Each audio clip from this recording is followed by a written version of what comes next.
Olá, tudo bem, pessoal? Hoje na nossa aula nós vamos falar sobre globalização econômica. Afinal de contas, o que é isso? Né?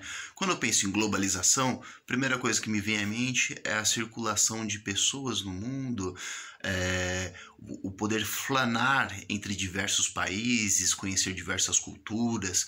Mas quando eu falo em globalização econômica, pensa em diversas transações financeiras que são efetuadas no mundo todo, entre empresas, circulação de pessoas, bens culturais, e como isso vem se difundindo no mundo todo, né?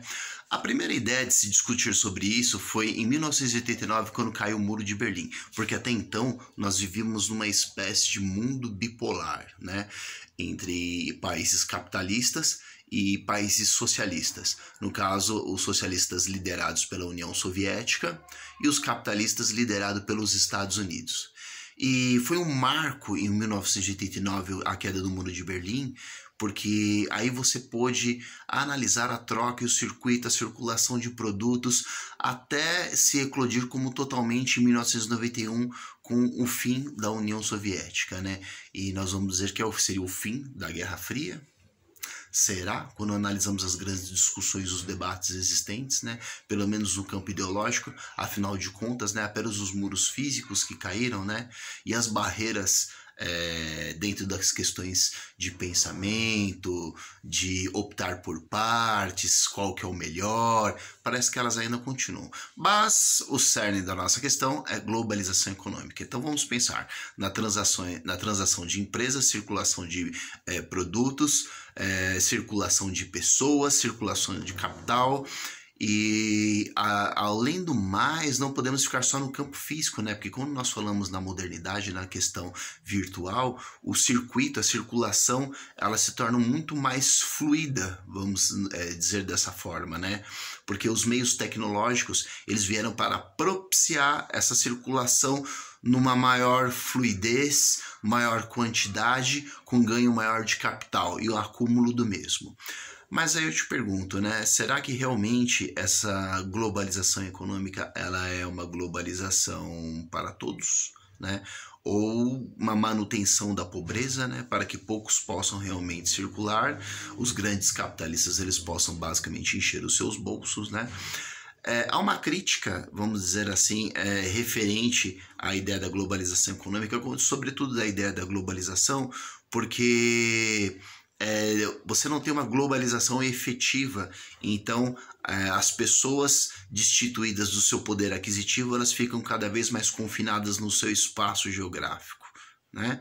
E o que nós vemos pelo mundo afora aí é uma grande fluidez da circulação de produtos, mercadorias, circulação de capital, de cultura, né?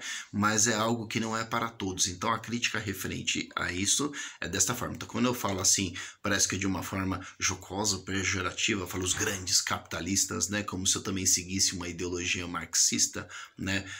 Automaticamente utiliza assim uma apropriação dessa frase, né? Para poder embasar o discurso na ideia de criticidade, né, para que a gente possa explanar realmente, né, o contexto de como ocorre esse fato, se a globalização ela é efetiva ou não. A ideia não é fazer apontamentos, é que você possa me apontar, por exemplo, eu não acho isso, né, eu acredito que a globalização ela realmente ela é efetiva, né, ou a mundialização, né, como podemos dizer. E é engraçado porque vendo um documentário, né, sobre a Primeira Guerra Mundial, um geógrafo russo, André ou Sergei, eu não lembro, é um grande pecado, citar a pessoa, não lembrar o nome, mas acho que é André Sergei, um geógrafo russo. Mas por que ele foi citado nesse documentário? Porque diz ele que viajou o mundo, né, conheceu o mundo, né, falando sobre como é que era o início do século XX, eles estavam meio que embasando sobre aquele fato, aquele sentido, e essa pessoa, esse geógrafo, ele viajou o mundo apenas com o seu cartão de visita. Hoje em dia quem faz isso? São tantos documentos, uma burocracia, você tem que ter um determinado capital que você possa consumir em determinados países. Então, se eu vou ficar lá 5 dias, eu tenho que ter um valor X multiplicado pela quantidade de dias que eu vou ficar nesse país, dizer o que eu estou fazendo lá, o que eu vou fazer, quais são as finalidades, e dependendo da gaguejada que eu der em alguma das perguntas-chave, pergunta mestre, eu sou deportado de volta para o meu país. Quer dizer, não pude nem conhecer os bens culturais, apenas uma visita simpática, né, em intercorrência disso.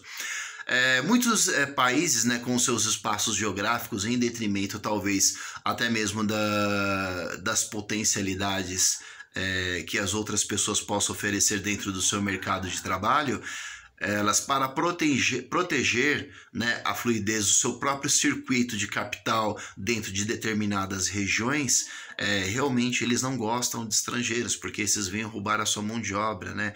Por isso que às vezes questões nacionalistas, que eu já comentei em outro vídeo, exacerbadas, né, tomam conta para tentar expulsar essas pessoas, ou a crescente xenofobia existente ao estrangeiro, justamente com a competição de mercado, a competição por mão de obra e por aí vai, porque quando você tem um excedente de pessoas destituída muitas vezes, né, de poder aquisitivo, o preço da mão de obra, a tendência dele é cair. Isso é a melhor quantidade de salários, é o que alegam as pessoas que ficam nesses espaços e que promovem esse tipo de situação.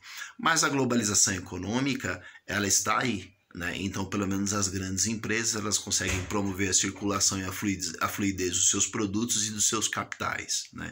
Então, quer dizer, eu coloquei duas situações dicotômicas, né? Por um lado, você tem a circulação de produtos e mercadorias, de pessoas de poder aquisitivo, e do outro lado você tem o quê? As pessoas sem poder aquisitivo que estão cada vez mais confinadas dentro do seu espaço geográfico. E se você não concorda, deixa o seu comentário aí. E eu vou colocar a atividade lá, eu também, pessoal, vocês do Google Classroom, não esqueçam de fazer o comentário e, se faz necessário, também uma pesquisa para poder me criticar, coloque alguns autores, promova um debate aí, fico aguardando, agradeço aí a atenção de todos, um beijo, fiquem com Deus.